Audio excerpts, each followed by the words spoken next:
Hello India, आप देख रहे हैं न्यूज इंडिया। मैं हूं आपके साथ रवीश। हेलो इंडिया, मैं हूं आपके साथ निदा अहमद। चलिए बुलेटिन की शुरुआत करते हैं और बात करेंगे सबसे पहले प्रधानमंत्री नरेंद्र मोदी से जुड़ी अहम खबर की। आपको बता दें कि पीएम मोदी की सुरक्षा में चूक का मामला जो है वो सामने आया है। पंजाब के 9 अफसरों पर गाज गिरी है इस मामले में। तो पीएम मोदी की सुरक्षा में चूक हुई थी, आपको याद होगा पंजाब में जब वो गए थे और वहां से वो बिना किसी कार्यक्रम को अटेंड किए वापस आ गए थे। उन्होंने आकर के ट्वीट भी किया था कि शुक्र है या भगवान का उन्होंने धन्यवाद अदा किया था कि मैं सही सलामत वापस आ गया। और अब उसी मामले से जुड़ी ये अहम खबर आपकी टीवी स्क्रीन पर। जी हाँ, एक आईएएस और 8 आईपीएस समेत 9 अफसरों पर गाज गिरी है। मौजूदा चीफ सेक्रेटरी अनिरुद्ध तिवारी पर भी गाज गिरी है। 5 जनवरी 2022 को पंजाब दौरे पर गए थे प्रधानमंत्री नरेंद्र मोदी। और आपको याद होगा कि कैसे आधे घंटे तक फ्लाईओवर पर काफिला जो था पीएम मोदी का वो रुका रहा था। बठिंडा हवाई अड्डे से हुसैनी वाला उनको जाना था, लेकिन जाते वक्त काफिला जो था वो फंस गया था और केंद्र ने पंजाब सरकार को बकायदा चिट्ठी लिखकर रिपोर्ट भी इस पूरे मसले पर मांगी थी। तो अब ये अहम खबर, कुछ अधिकारी जो उस वक्त मौजूद थे उन हालातों को उनको कंट्रोल करना था लेकिन नहीं कर पाए। उसके बाद अब उन अधिकारियों को चिन्हित करके उन अधिकारियों पर, क्योंकि लगातार जांच जो थी वो चल रही थी और अब ऐसे में बड़ी खबर ये कि पंजाब के 9 अफसरों पर गाज गिरी है। जी, आरोप प्रत्यारोप का दौर शुरू हो गया था उस वक्त, क्योंकि प्रधानमंत्री नरेंद्र मोदी को एक रैली को अटेंड करने जाना था, संबोधित करने जाना था एक रैली को, लेकिन फ्लाईओवर पर उनका काफिला काफी देर तक रुका रहा था। 9 अफसरों पर इसमें गाज गिर गई है। एक आईएएस अफसर है, साथ ही साथ 8 आईपीएस अफसरों पर इसकी गाज गिरी। और बड़ा सवाल प्रधानमंत्री की सुरक्षा पर उस वक्त उठ गया था कि इतनी बड़ी सुरक्षा में चूक कैसे हो सकती है। चलिए बढ़ते आगे। पीएम मोदी केंद्रीय कर्मचारियों को आज बड़ी सौगात देंगे। बड़ी खबर आपको बता रहे हैं, प्रधानमंत्री नरेंद्र मोदी आज केंद्रीय कर्मचारियों को बड़ी सौगात देने वाले हैं। केंद्रीय कर्मचारी और पेंशनर्स का इंतजार आज खत्म होगा, क्योंकि महंगाई भत्ते में 4% बढ़ोतरी पर कैबिनेट की मोहर जो है वो लगने वाली है। तो पीएम मोदी की अध्यक्षता में आज दरअसल कैबिनेट की अहम बैठक जो है वो होने वाली है और ऐसे में कर्मचारियों और पेंशनर्स को केंद्र सरकार जो है वो ये तोहफा आज देने जा रही है, यानी उनके लिए आज ये खबर खुशखबरी लेकर आई है। जी, आज की कैबिनेट बैठक में आधिकारिक ऐलान भी इस चीज का हो जाएगा। महंगाई भत्ता 4% बढ़ाने का ऐलान किया जाएगा। डीए जो है वो 4% बढ़ जाएगा। 1 मार्च को ही कैबिनेट बैठक पर इस पर सहमति बन गई थी, लेकिन आज ऑफिशियली इसका अनाउंसमेंट कर दिया जाएगा। तो जो केंद्रीय कर्मचारी हैं, यानी कि सेंट्रल गवर्नमेंट के जो एम्प्लॉइज हैं, उनको आज एक बड़ी खुशखबरी मिलने वाली है। बड़ी सौगात प्रधानमंत्री नरेंद्र मोदी उनको देने वाले हैं। बिल्कुल, तो 1 मार्च को कैबिनेट की बैठक हुई थी और जिसमें सभी ने सहमति जताई थी, लेकिन औपचारिक ऐलान जो था वो बाकी था, जिसकी नौबत आज आएगी। क्योंकि आज आपको बता दें कि केंद्रीय कर्मचारी और पेंशनर्स जो है उनका इंतजार आज खत्म होने जा रहा है। महंगाई भत्ते में 4% बढ़ोतरी पर आज कैबिनेट अपनी मोहर लगाने जा रहा है। तो पीएम मोदी की अध्यक्षता में आज कैबिनेट की अहम बैठक होगी और उसी बैठक में ये सौगात जो है वो दी जाएगी कि महंगाई भत्ता 4% बढ़ाया गया है, क्योंकि इस बात का ऐलान आज कर दिया जाएगा। तो आज की बैठक में इसका आधिकारिक ऐलान हो जाएगा। 1 मार्च को फैसला ले लिया गया था। महंगाई भत्ता यानी कि जो डीए है वो 4% बढ़ाने का ऐलान जो है आज प्रधानमंत्री नरेंद्र मोदी करेंगे। मोदी सरकार की तरफ से इसका ऐलान किया जाएगा। फैसला जो था वो 1 मार्च को ले लिया गया था। तो बड़ी सौगात जो है वो केंद्रीय कर्मचारियों को मिलने वाली है। तो प्रधानमंत्री नरेंद्र मोदी आज केंद्रीय कर्मचारियों को बड़ी सौगात देने वाले हैं। चलिए आगे बढ़ते हैं, एक और अहम मसला आप तक पहुंचा देते हैं। आपको बता दें कि अडानी मामले पर विपक्ष जो है वो लगातार विरोध कर रहा है। प्रदर्शन जो है वो लगातार जारी है। अडानी मामले को लेकर संसद में गतिरोध जो है वो भी लगातार जारी है। तो अडानी मामले पर विपक्ष लगातार प्रदर्शन कर रहा है और इस मामले को लेकर विरोध प्रदर्शन में समूचा विपक्ष जो है वो एक साथ मंगलवार को गांधी प्रतिमा के सामने पहुंचा और वहां पर प्रदर्शन किया। बीआरएस सांसद के केशव राव ने इसमें दिया सस्पेंशन ऑफ बिजनेस नोटिस। जैसा कि आप जानते हैं कि नोटिस थमा सकते हैं, वहां पर सस्पेंशन ऑफ नोटिस दिया। राज्यसभा में नियम 267 के तहत ये नोटिस दिया गया है। हिंडनबर्ग रिपोर्ट को लेकर जेपीसी जांच की मांग की गई है। तो लगातार जो विपक्ष है वो जेपीसी की मांग जो है वो चाहता है। बीआरएस सांसद ने कल सस्पेंशन ऑफ बिजनेस नोटिस जो था वो दिया।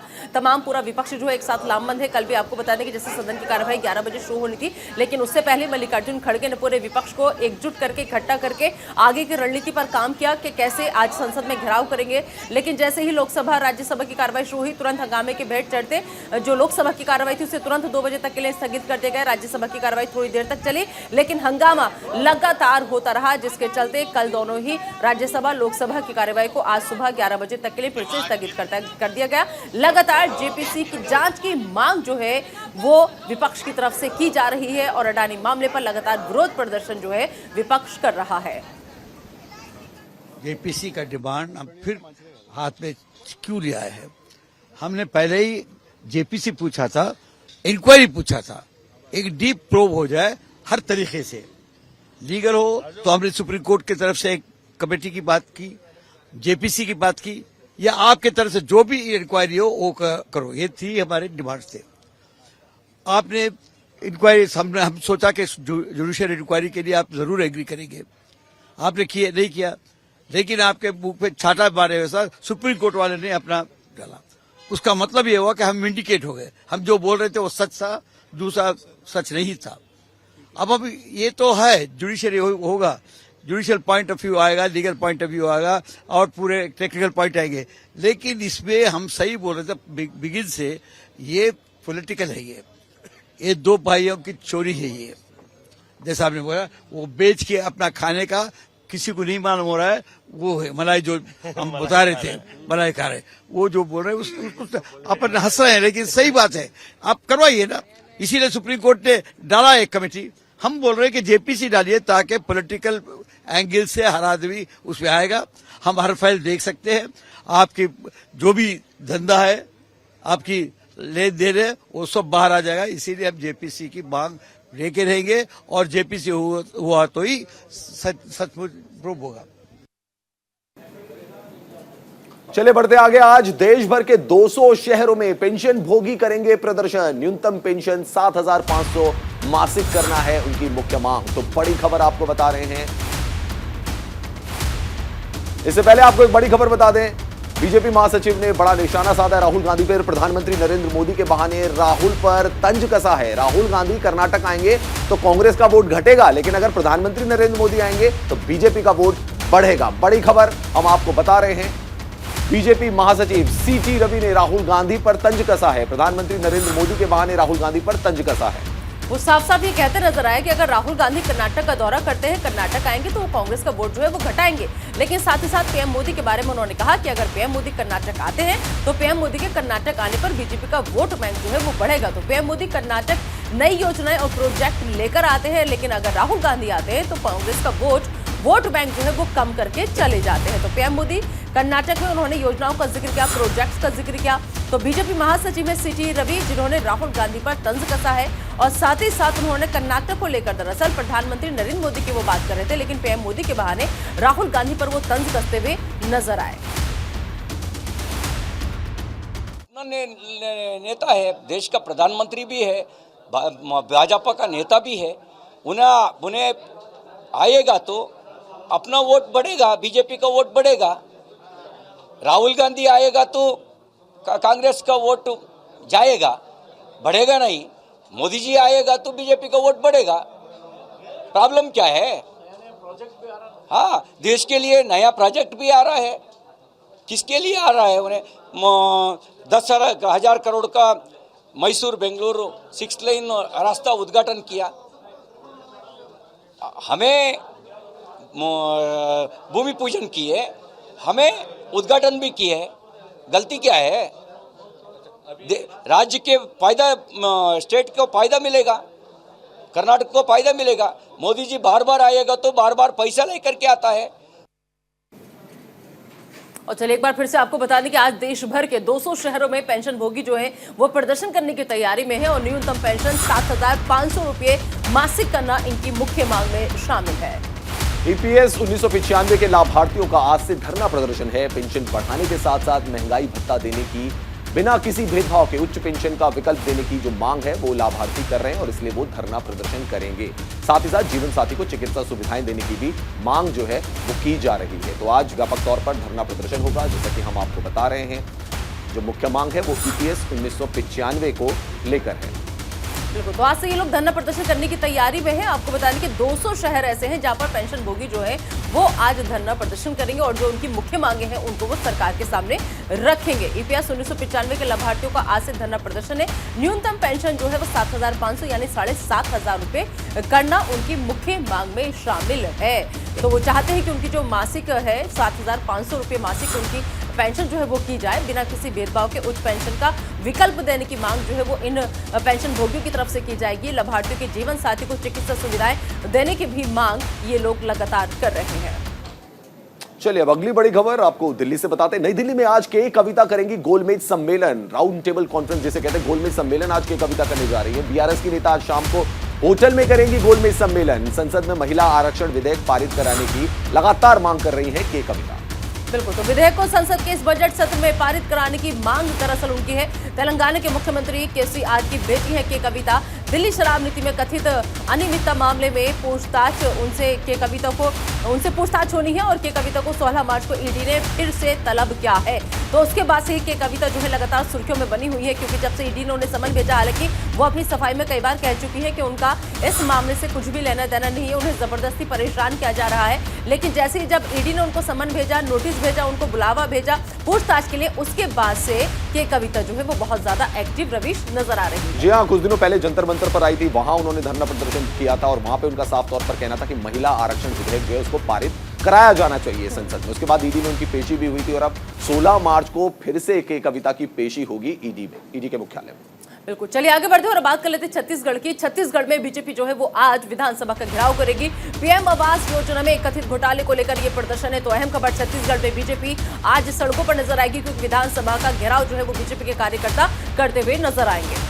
1 लाख लाभार्थियों की भीड़ जुटाने का बीजेपी ने दावा किया है। बीजेपी प्रदेश अध्यक्ष अरुण साव के नेतृत्व में विधानसभा का घेराव किया जाएगा। तो बड़ी खबर आपको बता रहे हैं कि 1 लाख लाभार्थी जो है, जिनको कहा जा रहा था कि इनको प्रधानमंत्री आवास योजना के तहत मकान दिया जाना था, लेकिन इनको दिया नहीं गया और लगातार बीजेपी आरोप लगा रही है कि सरकार ने इसमें बड़ा घोटाला किया। तो आज विधानसभा घेराव करने जा रही है बीजेपी और साथ ही साथ लाभार्थी। बिल्कुल, तो देख रहा होगा कि जब बीजेपी के तमाम कार्यकर्ता जो लीडर्स हैं वो जब सड़कों पर उतरेंगे तो किस तरीके से अपनी इस बात को रखेंगे, क्योंकि जो बीजेपी के प्रदेश अध्यक्ष अरुण राव, उनके नेतृत्व में विधानसभा का घेराव करने बीजेपी की पूरी टीम जा रही है और बीजेपी आज विधानसभा का घेराव करेगी। छत्तीसगढ़ से ये अहम खबर, पीएम आवास योजना में कथित घोटाले को लेकर दरअसल बीजेपी की तरफ से कई आरोप जो है वो अभी तक लगाए गए हैं और उन्हीं आरोपों को आधार बनाकर आज बीजेपी प्रदर्शन करने की तैयारी में नजर आ रही है। चलिए इस वक्त की बड़ी खबर पंजाब से। कैप्टन के करीबी चहल ने आज विजिलेंस पूछताछ करेगी। बड़ी खबर आपको बता रहे हैं, पंजाब से बड़ी खबर है।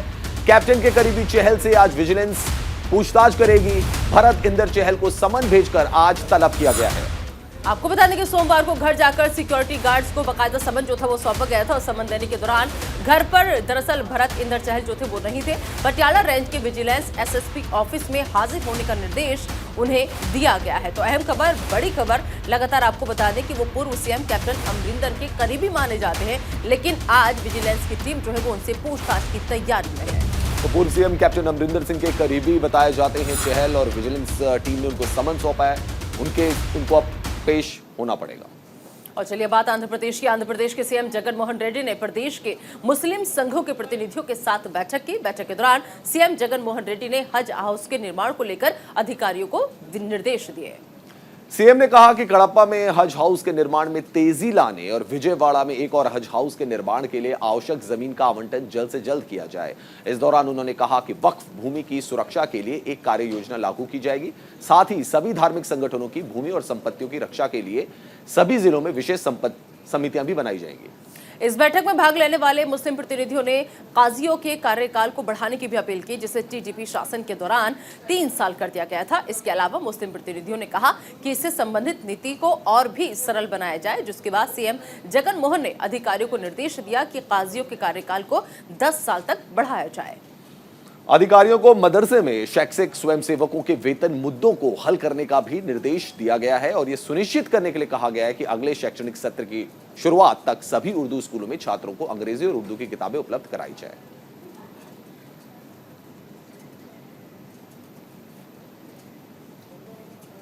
बढ़ते आगे, वही कांग्रेस कार्यकर्ताओं ने कोच्चि नगर निगम कार्यालय के सामने वेस्ट प्लांट के मुद्दे को लेकर विरोध प्रदर्शन किया। इस दौरान कांग्रेस कार्यकर्ताओं ने पिनराई सरकार पर आरोप लगाते हुए कहा कि वेस्ट प्लांट के मुद्दे पर सरकार विफल रही है। प्रदर्शन के दौरान प्रदर्शनकारी हिंसक भी हो गए। और बता दें आपको कि पुलिस के साथ इस दौरान उनकी झड़प भी हो गई, जिसके बाद प्रदर्शनकारियों को हटाने के लिए पुलिस को बल का इस्तेमाल करना पड़ा। तो वेस्ट प्लांट से ये अहम खबर, जहां पर पुलिस और प्रदर्शनकारियों के बीच की झड़प की तस्वीरें आपको हम दिखा रहे हैं कि कैसे कांग्रेस कार्यकर्ता जो थे वो विरोध प्रदर्शन कर रहे थे, लेकिन विरोध प्रदर्शन इतना ज्यादा उग्र हो गया क्योंकि लगातार केरल सरकार पर गंभीर आरोप जो थे वो लगाए जा रहे थे। वेस्ट प्लांट के मामले पर दरअसल सरकार विफल रही है, ये कहना है इन कार्यकर्ताओं का। और ऐसे में जब हालात ज्यादा बेकाबू हुए तो वाटर कैनन का इस्तेमाल पुलिस को करना पड़ा। हल्के बल का इस्तेमाल पुलिस को इस भीड़ को काबू करने के लिए करना पड़ा। लगातार जो कांग्रेस के कार्यकर्ता हैं वो प्रदर्शन कर रहे हैं केरल सरकार के खिलाफ। बजट सत्र के बाद भी उन्होंने लगातार प्रदर्शन किया था और वेस्ट प्लांट के मामले में भी उनका कहना है कि सरकार विफल रही है। तो ये प्रदर्शन हिंसक होता उससे पहले ही वाटर कैनन का यहाँ पर इस्तेमाल कर दिया गया। ये आप तस्वीरों में देख सकते हैं, कांग्रेस के कार्यकर्ताओं पर पुलिस को बल प्रयोग करना पड़ा, साथ ही साथ वाटर कैनन का भी इस्तेमाल करना पड़ा और उसके बाद इन कार्यकर्ताओं को वापस भेजा गया।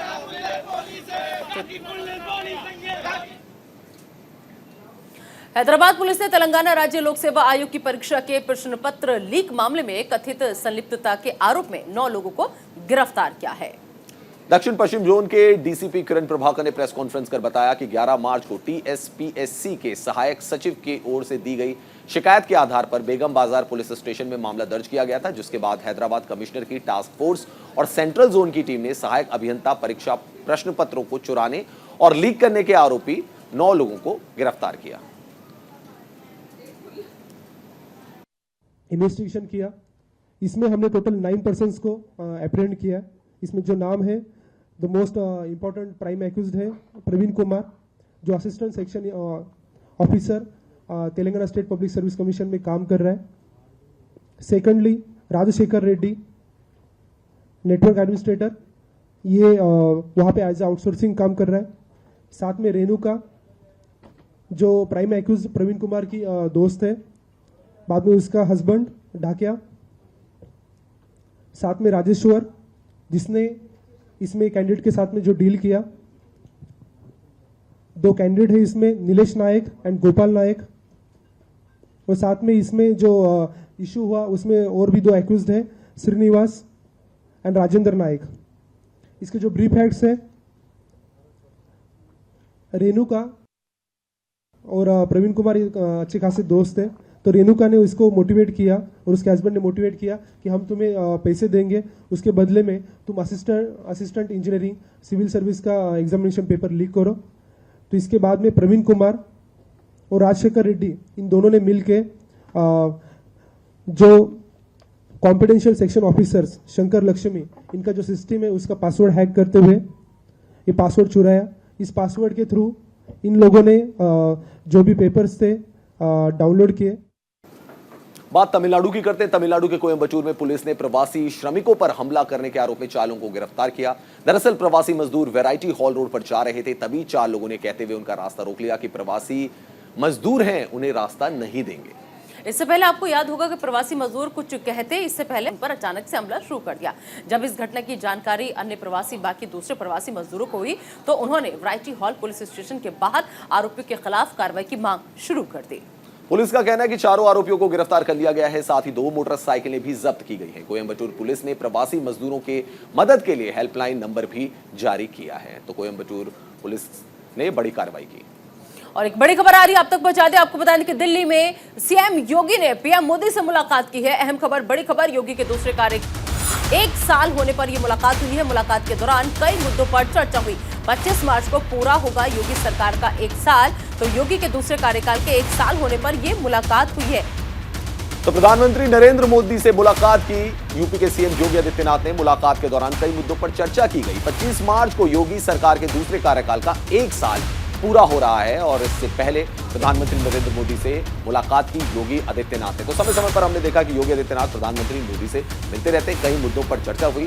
2024 का चुनाव भी सामने खड़ा है, उसको लेकर भी कई मुद्दे डिस्कस हुए होंगे। तो बड़ी खबर हम आपको बता रहे हैं, उत्तर प्रदेश के सीएम योगी आदित्यनाथ ने प्रधानमंत्री नरेंद्र मोदी के साथ मुलाकात की।